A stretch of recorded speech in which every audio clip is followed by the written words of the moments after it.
Magandang gabi muli. Dinig po ba ako mga kapatid? Ayan, malinaw. Salamat po. Okay, so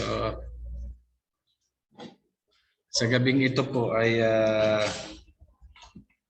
magpapatuloy natin yung ating pong pag-aaral sa mga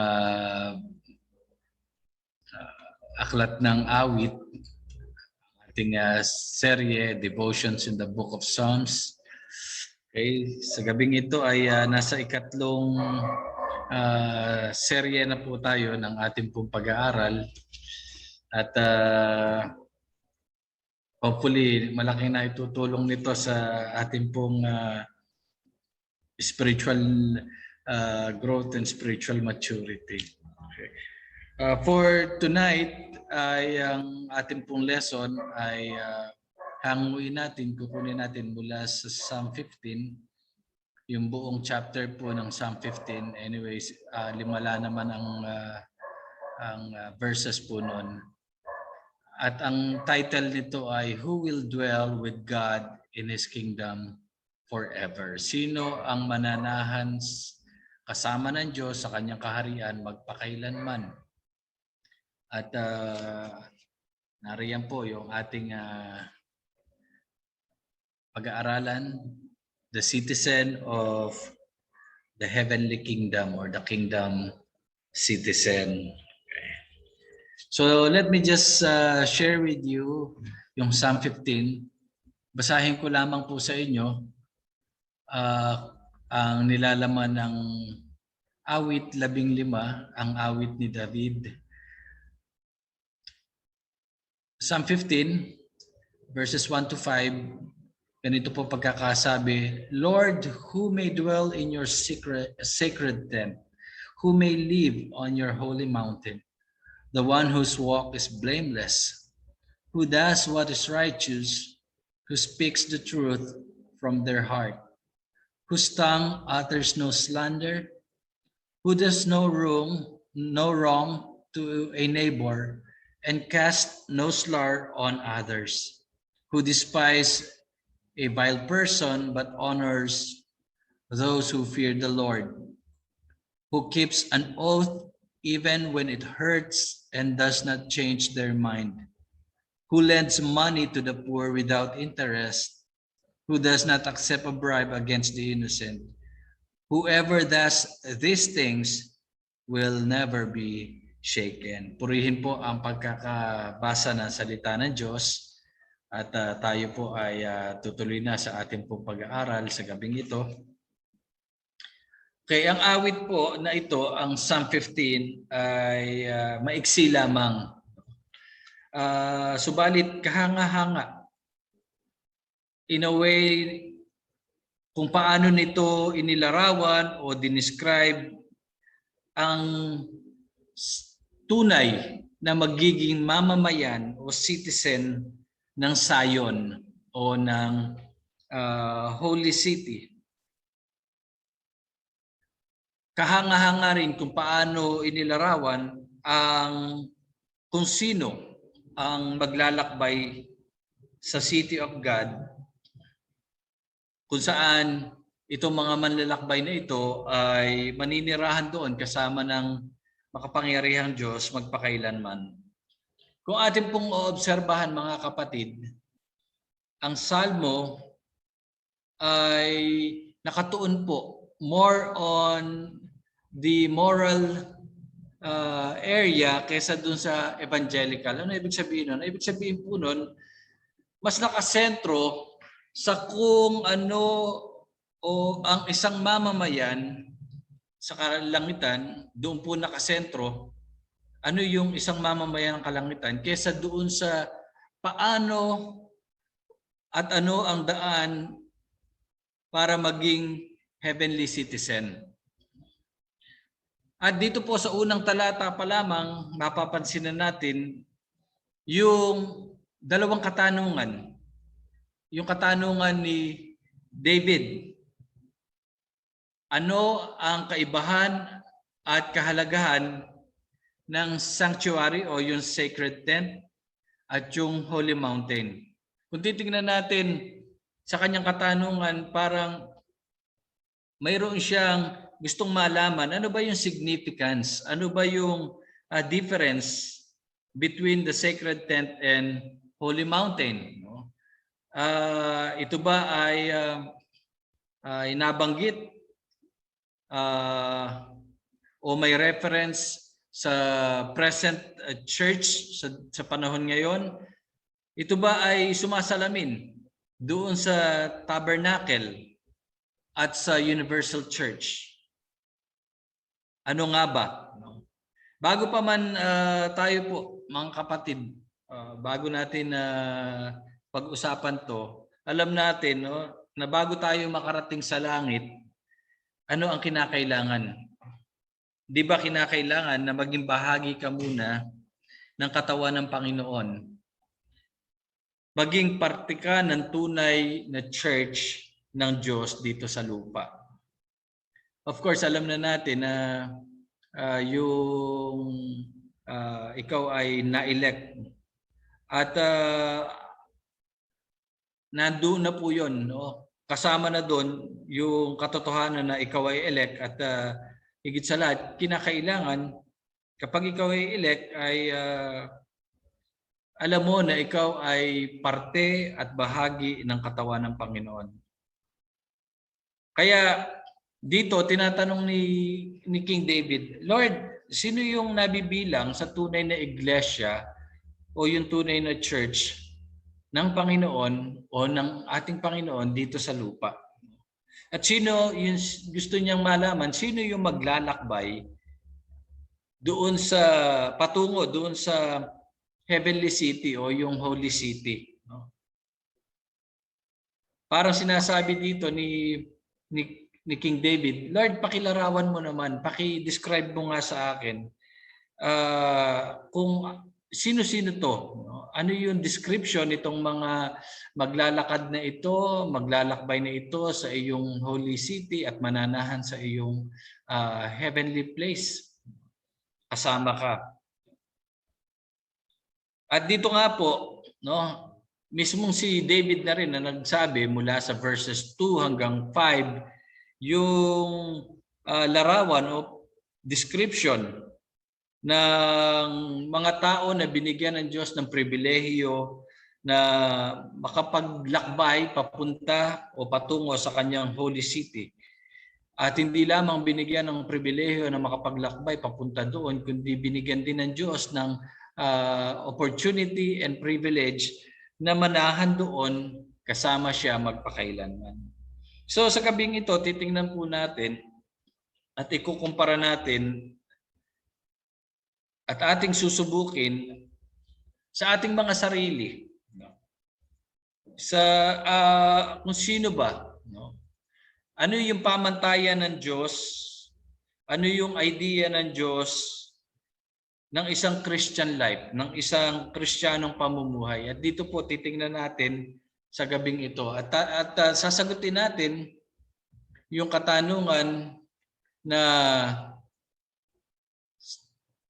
ito po. No? Who are those who belong to the true church and who are traveling on to Heavenly City? Sino yung mga nabibilang sa tunay na iglesia at sino yung mga maglalakbay tungo sa Heavenly City? So sino-sino sila? Ito po ang kasagutan ayon sa nilalaman ng awit 15. Those who are traveling on to the Holy City are those whose life are blameless. Nasabi po dito ni King David na yung mga binigyan ng Diyos na pribilehiyo, yung binigyan ng Diyos ng karapatan na makapaglakbay patungo sa kanyang banal na syudad ay yung mga tao daw na ang buhay ay walang kapintasan o blameless. Sabi sa verse 2, the one whose walk is blameless, who does what is righteous, who speaks the truth from their heart. Ang ibig sabihin po ng blameless dito po sa talata na ito ay hindi nangangahulugan ng perfection. Hindi ibig sabihin yan ay perfection, kundi ang ibig lang sabihin po nitong talata na ito, whose life are blameless, ay yung buhay ba na walang kapintasan, hindi mapipintasan. Yung salitang blameless, no, na ito dito sa verse 2 ng awit 15 ay parallel po o katumbas nung sinasabi po na blameless dito sa Philippians chapter 2 verse 15 na kung saan sinasabi, so that you may become blameless and pure, children of God without fault in a warped and crooked generation. May ilan po, no, na nagsasabi na ang buhay ng isang Kristiyano ay mahirap mapanatili yung walang kasalanan, no. Totoo po 'yon, no. Kahit sabihin pa natin na tayo po ay naligtas na, kahit tayo ay sinasabi ng nahugasan na, kahit sinasabi na tayo po ay blameless na, hindi po nangangahulugan noon na hindi na tayo magkakasala. Sa buhay na ito, kailanman tayo po ay tiyak na magkakasala. Pero sinasabi dito, bakit sinabi dito, those whose life are blameless, no? Ang ibig sabihin po nun ay yung ang buhay natin, bagamat tayo nagkakasala, pero kung atin pong titingnan, kung atin naman itong susuriin, ito yung buhay na hindi mapipintasan o walang kadahilanan para tayo ay mapintasan ng ibang tao. Iyan po ibig sabihin nun. Yung ibang tao, I heard na may mga sinasabi nila, sila ito ay may mga Christian brothers and sisters na nagsasabi na ang isang tao daw kapag naging Kristiyano na ay hindi na kailanman magkakasala, no? Meron po nagtuturo ng ganyan na at iyan po ay hindi po totoo, no? Hindi po totoo yung sinasabi na kapag tayo ay naging Kristiyano na ay tayo po ay sinless na. Wala po ang ganoon. Ang tanging sinless lamang ay ang ating Panginoong Jesus. Tayo ay mga blameless kung titingnan po natin, no? Positionally, tayo po ay justified na ng Panginoon. Tayo ay blameless na. Pero yung buhay natin, kailangan mapanatili pa rin natin na malinis sa harapan ng ibang tao at maging sa harapan ng Diyos, yung walang maipipintas, no? Kung atin pong oobserbahan yung awit, no, ay dito ang tinatalakay yung karakter o yung pagkatao ng isang pupunta sa heavenly place o yung magtutungo doon sa Holy City, yung kanyang karakter. At sabi doon, kailangan ay blameless, walang maipipintas sa harapan ng Diyos, sa harapan ng mga tao ay hindi ka mapipintasan. Ano ibig sabihin nun, no? Yung wala po ba silang maibabato sa inyo na isang bagay para masira ang testimonya mo? Iyon ang ibig sabihin nun. At upang hindi masira din yung pangalan ng dinadala mong pananampalataya. Yung pagiging blameless, hindi po like I said, hindi po madali. Pero kailangan natin itong gawin sapagkat ito po yung nagpapakita na tayo po ay mga anak ng Diyos. Gaya na sinasabi sa Philippians 2:15. Bilang mga citizen of heaven, kinakailangan na tayo po ay maging blameless o walang kapintasan. Ang ating buhay ay masasabi ng iba na tayo ay lumalakad sa katotohanan, lumalakad tayo sa katwiran. Yung ating ginagawa, yung ating sinasabi ay hindi nila mapipintasan. No? So dito, sinasabi po dito, yung pagiging blameless ay sa ating mga aksyon at sa ating pong mga pananalita. Sinasabi dito ni King David na yung mga tao raw na pupunta sa Holy City at mananahan kasama ng Panginoon ay kinakailangan na maging blameless in what we do and in what we say. Yan po yung sinasabi niya doon sa verse 2 kanina. Okay? Paano magiging posible ito? Posible ba na tayo ay maging blameless in what we do and in what we say? Ang sikreto po niyan, mga kapatid, mababasa natin sa Philippians 2:13. No? Ang sabi doon, for it is God who works in you to will and to act in order to fulfill His good purpose. Ang Diyos po ang sikreto dyan. Siya ang gagawa sa buhay natin. Siya ang sa atin ang mag-uudyok na naisin natin ito, na ipamuhay natin ito. Yung pagkakaroon ng walang kapintasan na buhay. Yan po ang ay magiging posible dahil sa Diyos at hindi dahil sa sarili nating kalakasan.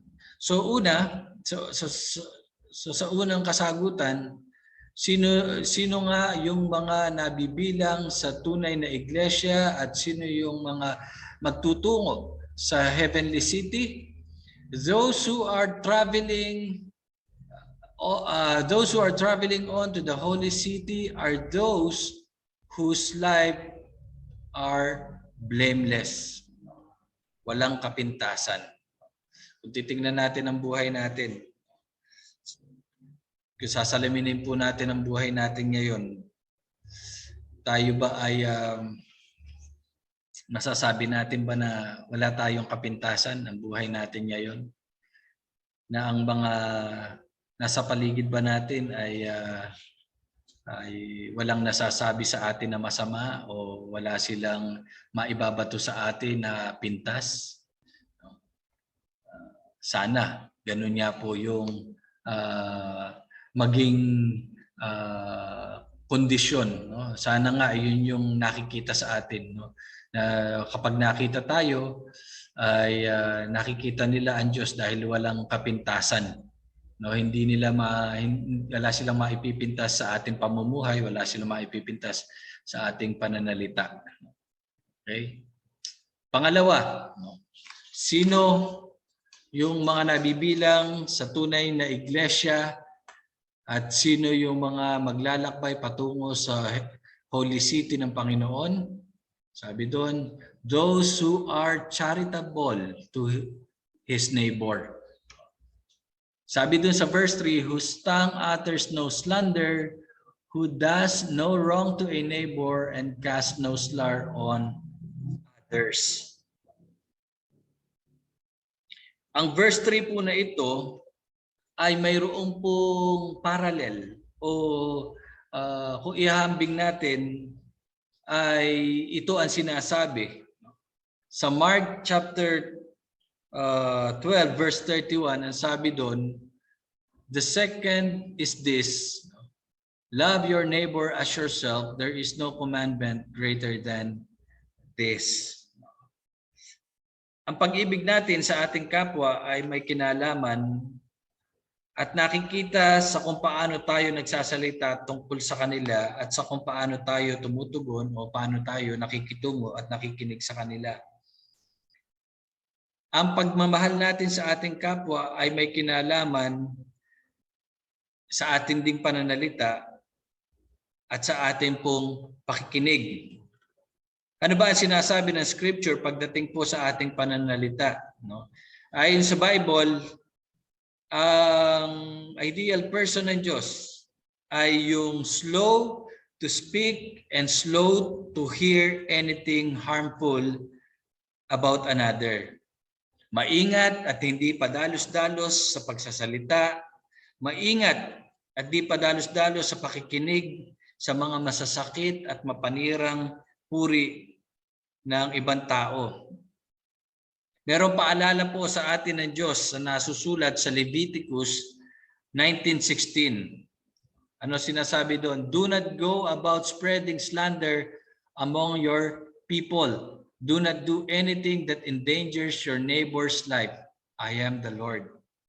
So, isang marka o isang tanda na ang isang tao ay mayroong kaugnayan sa Diyos, na siya ay citizen of the kingdom, ay siya ay hindi lamang blameless, kundi siya rin ay generous, mapagmahal sa kanyang kapwa. Siya yung tao na hindi naninira ng puri ng kanyang kapwa. Siya yung tao na walang sinasabing masasakit o pangit sa kanyang kapwa. At hindi nagpapakalat ng mga fake news o mga malicious na mga gawa-gawang kwento laban sa ibang tao. Siguro marami sa atin naka-encounter na tayo ng mga taong ang trabaho lang ay magchismis o mag-indredos sa Kapampangan. Yung mga tao na ito, sila yung ang trabaho ay sirain o siraan ang pagkatao ng taong maaring kinaiinisan nila o yung tao na malapit sa kanila. May mga tao po na ganyan, kahit malapit sa iyo, pagtalikod mo ay kung ano-ano po ang sinasabi. At dito sinasabi sa Leviticus, parang sinasabi dito, no, wag na wag mong gagawing ibenta yung ibang tao. Wag na wag mong gagawin na pupulutanin sa salitang kanto, no? Wag na wag mong gagawin na center ng inyong usapan lagi yung ibang tao, lalo na kung ito ay makakasira sa kanyang pagkatao at makakasakit ng kanyang damdamin, no? At sinasabi ng Scripture, yung tao na pupunta at maninirahan kasama ng Diyos ay ganito yung kanyang pagkatao, ganito yung kanyang karakter. Hindi siya naninirang puri, hindi siya nagpapakalat ng mga chismis, no? Hindi siya yung tao na galit sa kanyang kapwa, kundi siya yung sinasabi na charitable, generous, loving, no? Doon sa kanyang mga kapitbahay o sa ibang tao. So, kung may pagkakataon, no, na tayo nag-i-enjoy na pinagchichismisan yung ibang tao, no, may paalala sa atin po ang Scripture. Wag nating pagchismisan, wag nating silang sisiraan. Dahil hindi po iyan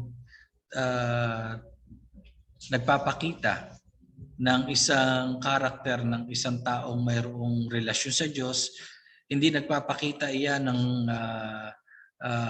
karakter ng isang tao na paparoon sa Holy City at mananahan kasama ang Panginoon at kasama ang iba pang mga mananampalataya. Alalahanin natin yung sinasabi sa Leviticus 19:16. Do not go about spreading slander among your people. No?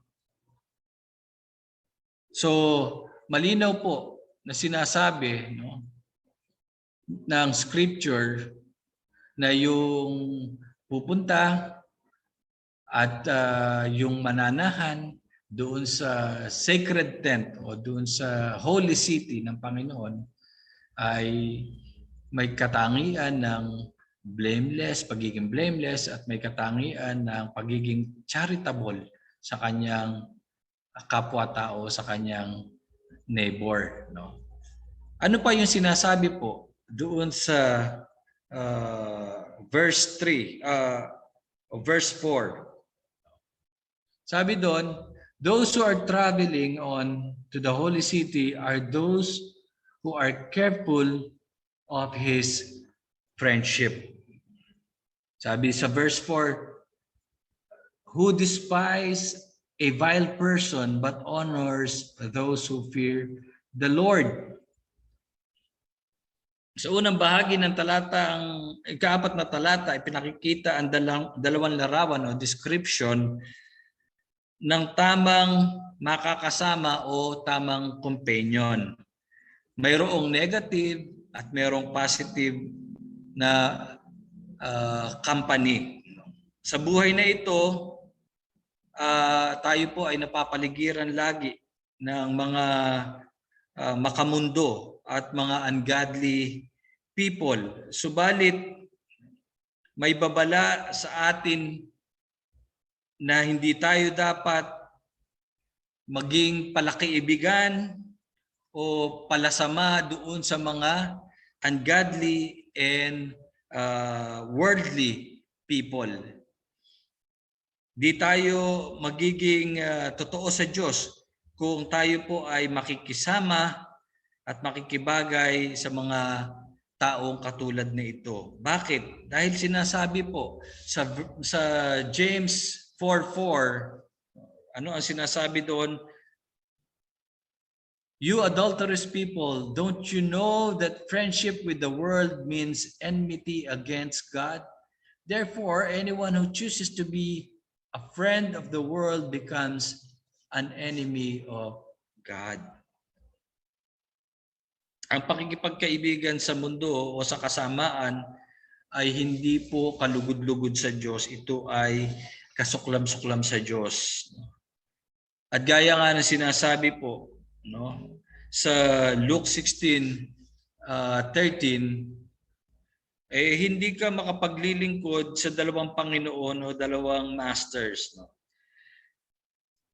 At yung sinasabing master dito ay yung Diyos at salapi. No? Hindi mo mapagsasabayan. At hindi mo pwedeng pagsamahin sila. Hindi pwede na ikaw ay sa Diyos tapos iniibig mo yung mundo. Hindi po pwede yun.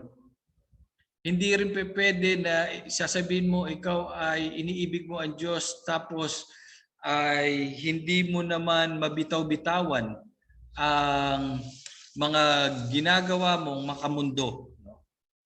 Mayroon pong ganyan. May mga tao na ganyan. So sabi dito, paalala sa atin dito, no?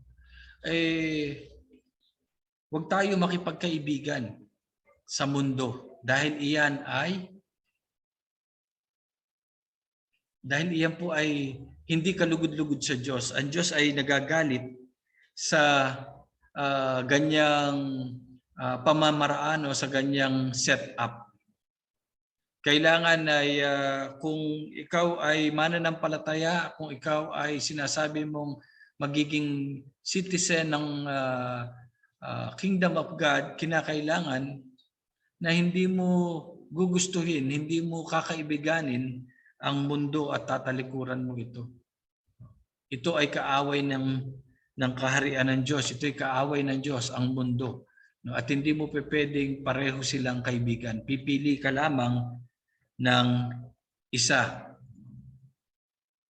Ano pa?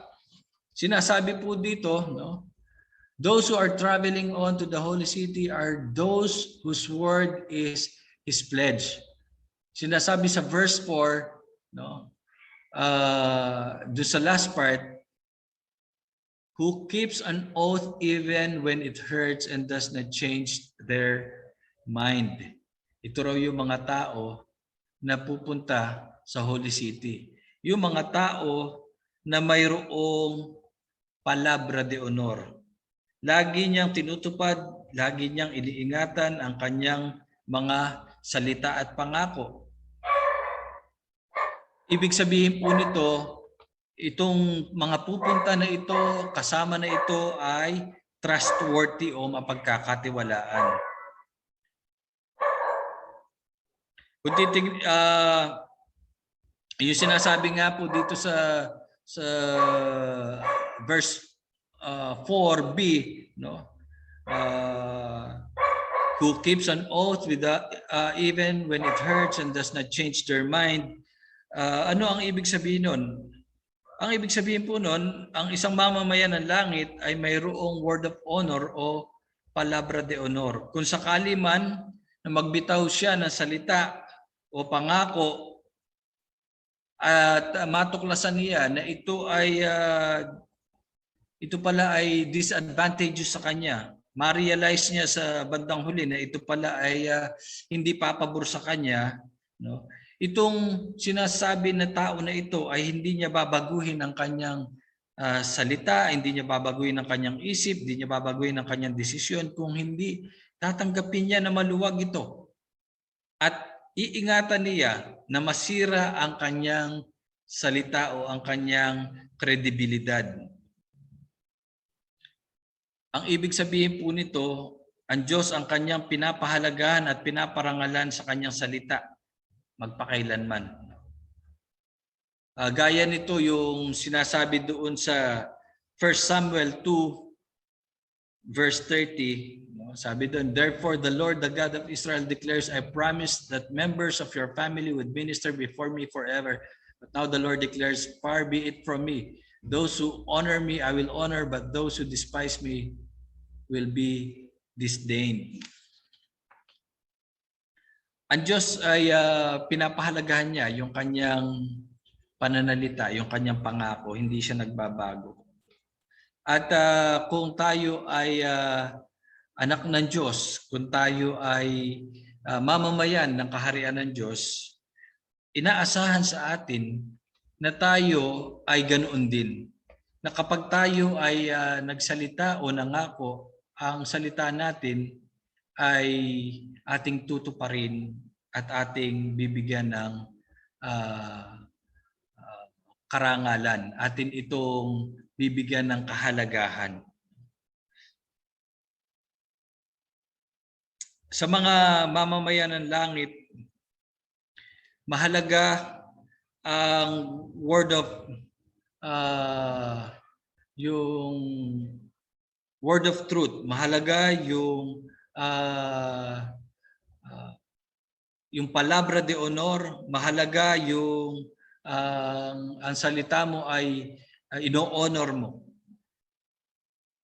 Na hindi natin matatagpuan naman sa mundo. Sa mundo, kapag ang mundo ay nangako, ay hindi ka makakatiyak, hindi ka makakasiguro na ito ay kanyang tutuparin o kanyang i-honor. At dito, sinasabi po ni King David, yung mga tao na pupunta sa Holy City ay mayroong karakter ng pagiging trustworthy dahil ang kanyang salita ay kanyang pinapahalagahan. na ang kanyang salita ay mahalaga at hindi niya sisirain. Na ang kanyang pinangako kahit siya po ay nalalagay sa alanganin ay kanyang tutuparin at susundin. Ang nakakalungkot lamang ay may mga Kristiyano na nagsasabi, may mga tao na nagsasabi sila ay Christian, subalit ang kanilang testimony, ang kanilang trustworthiness ay questionable. Nagkakaroon po ng trust issue. Kumbaga, hindi sila mapagkatiwalaan. Nasisira sila dahil sa, kaya nga po na sinasabi dito, ang unang-unang sumisira sa salita ng isang tao, yung pag-ibig niya sa sarili at pag-ibig niya marahil sa pera. May mga Kristiyano na nasisilaw at may mga Kristiyano na tumatalikod sa kanilang pangako sa Diyos dahil naiengganyo sila, dahil sila ay nahihikayat ng tukso ng mundo. Nakakalungkot po yan. At pag nangyari po yan, nasisira na yung credibility, nasisira na yung trustworthiness, nasisira na yung testimony ng isang tao. Isang halimbawa nga po dyan ay si Demas, na kung saan ay tagal na kasama ni Apostle Paul sa kanyang pag-minister, sa kanyang pag-mission. And later on, ay sabi ni Apostle Paul, he deserted me. At siya ay tumalikod, at siya ay tinalikuran si Apostle Paul at ay nakisalamuha sa mundo. Inibig niya ang mundo. Hindi po iyan katanggap-tanggap sa Diyos. Kaya kung may mga pagkakataon na nasisira tayo dahil sa salita lang, dahil nasisira tayo, dahil hindi natin natutupad yung pangako natin, nagkakaroon po iyan ng epekto. Nagkakaroon po iyan ng impact sa iyong karakter, nagkakaroon ng impact yan sa iyong testimony, nagkakaroon ng impact yan sa trust ng ibang tao, nagkakaroon ng impact yan sa iyong pananampalataya. So, kailangan na pahalaga natin, ingatan natin ang ating pong mga salita. Kailangan na maging maingat tayo sa pagbibigay natin ng ating pong mga salita, ng ating pong mga pangako. Dahil dahil ang Diyos ay tapat sa kanyang salita, dahil siya ay ating Diyos, siya ang ating makakapiling magpakailanman sa langit, ay dapat ay nakikita rin po sa atin kung tayo ay mga anak ng Diyos. Okay? So dito malinaw na sinasabi po ni ni King David, yung mga tao na maglalakbay patungo sa Holy City, yung mga tao na mananahan, kapiling ang Diyos at iba pang mga mananampalataya. Ito yung mga tao na ito, sila ay blameless. Hindi lamang sila blameless, sila ay charitable, sila ay maingat sa pakikipagkaibigan. Hindi sila nakikipagkaibigan sa mundo. At sinasabi rin yung tao na trustworthy. And last but not the least, ayon kay King David, ito raw yung tao na magta-travel o maglalakbay tungo sa Holy City. Yung mga tao na merciful sa kaniyang pakikipag-deal o pakikipag-kasundo sa ibang tao. Sabi doon sa verse 5, who lends money to the poor without interest, who does not accept a bribe against the innocent. Whoever does these things will never be shaken. Sinasabi sa verse 5, ang citizen of heaven is the one who is merciful in his dealings. Naroroon ang pagiging mahabagin niya at maawain sa kanyang mga pakikipagtransaksyon. Walang lugar, walang puwang sa Diyos ang mga nagpapakilalang mga Christian na amo na maluwag at galante sa transaksyon nila, subalit mahigpit at maramot naman sa kanyang mga trabahador. May mga tao kasi na ganyan, na sila ay nagpapakitang tao lamang. Kunyari ay maawain sila, mahabagin sila sa mga kausap nila. Pero pagdating sa mga nasa ibaba nila o mga kasama nila o mga manggagawa nila, ay wala silang awa. Hindi sila nagiging maunawain o mahabagin. Sabi dito, sa Diyos hindi ito kalugod-lugod. Hindi ito pinapaboran ng Diyos, hindi ito kinalulugdan ng Diyos ang ganung gawain. Ang kinalulugdan ng Diyos ay yung mga tao na totoo, na merciful, especially doon sa mga mahihirap, nagpapautang ng walang interes, no? At hindi nagpapasuhol. No? May mga tao na mahilig magsuhol. No? Pero sabi kung ikaw ay mamamayan na ng langit, hindi ka tatanggap ng suhol. No? Kung ikaw ay mamamayan na ng langit, no? Nagpapahiram ka ng pera sa nangangailangan nang hindi mo binibigyan ng interes o pinatutubuan. Ikaw ay merciful. Makikita sa iyo yung pagiging maawain o mahabagin. May mga ibang tao kasi, no, kahit po sa Christian world, sa harapan makikita mo ay ano sila, mahabagin sila talaga. Ang ganda ng kanilang ginagawa, maawain yan, matulungin yan. Pero sa likod pala ng mga ginagawa na yun, no, ay iba yung sinasabi naman ng ibang tao, no. So hindi nagiging totoo.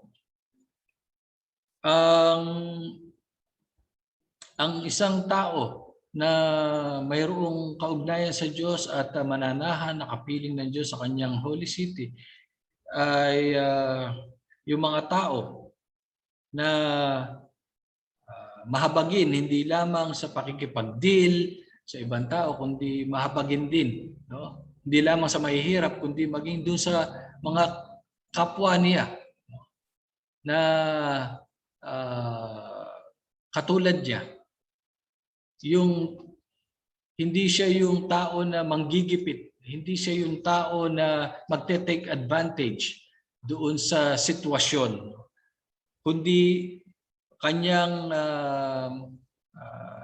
dadamahin, kanyang inilalagay yung kanyang sarili doon sa sitwasyon ng tao na yun. Ang mamamayan ng langit ay asahan natin, no? Ay hindi lamang merciful, siya ay makatarungan din. Hindi siya gagawa ng anumang bagay na makakapagbigay sa kanya ng advantage at the expense of some people, no? Kaya ang sinasabi po dito, no, ng verse 5, yung mga tao na ito yung mga tao na hindi rin nagsusugal, hindi sumusugal, no? Hindi nagagambol. Kasi alam mo na kapag ikaw ay nagsusugal, ikaw ay maaaring nag-iimbot o kinokovet mo yung pinag-iinteresan mo, yung kayamanan o pera ng ibang tao. At hindi po maganda 'yun. Hindi po 'yun na hindi po 'yun nagpapakita ng mercy, kundi 'yun ay nagpapakita po ng ng kabaligtaran. So sabi po dito, simple lang naman sinasabi, sila ay merciful. Yung mga tao na pupunta sa langit o maglalakbay patungo sa Holy City ay yung tao na mahabagin at maawain. Maawain sa mga mahihirap at hindi na mapanlamang sa ibang tao. Hindi tumatanggap ng anumang suhol laban sa mga taong inosente.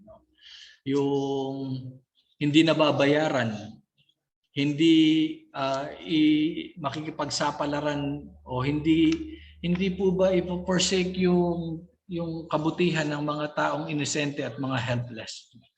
So siya ay merciful. At kung titingnan natin, sabi dito sa verse 5, no? Ano yung sinasabi doon sa verse 5?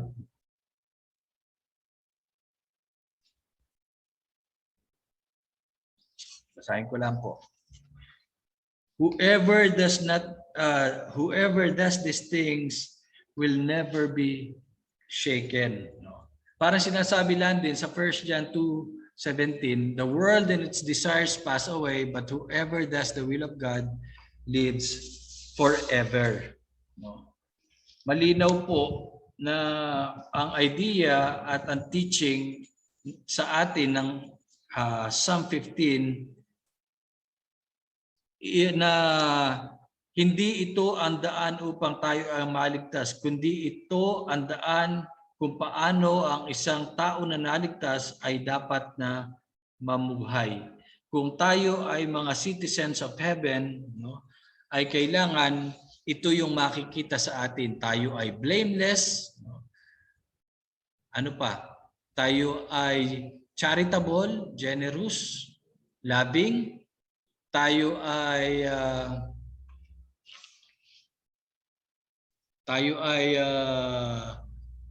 trustworthy. We honor our word.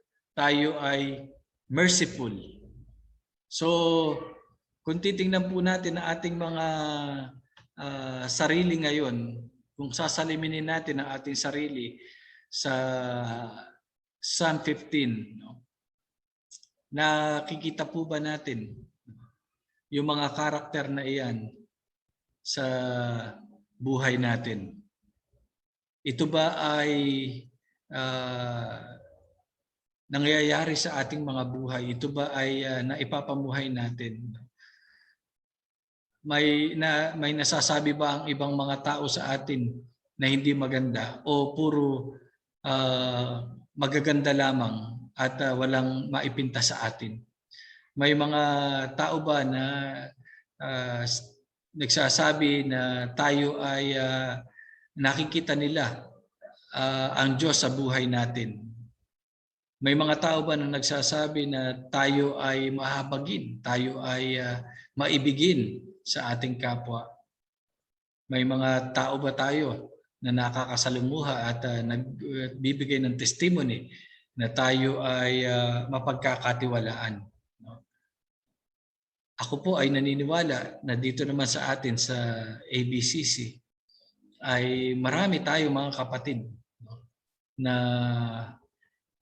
hindi mapipintasan ang kanilang mga buhay, na sila ay tunay na mga mananampalataya at sila ay tunay na kabahagi ng tunay na iglesia, tunay na church, at sila ay kasama na maglalakbay patungo sa Holy City ng ating Panginoon, at pagdating ng takdang panahon ay doon mananahan magpakailanman kasama ang iba pang mga mananampalataya.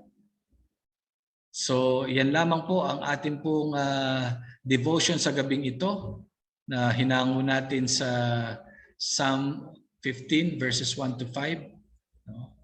Who, sabi nga sa tanong, ay Who are those people? Who are those who belong to the true church and who are traveling on to the holy city or heavenly city?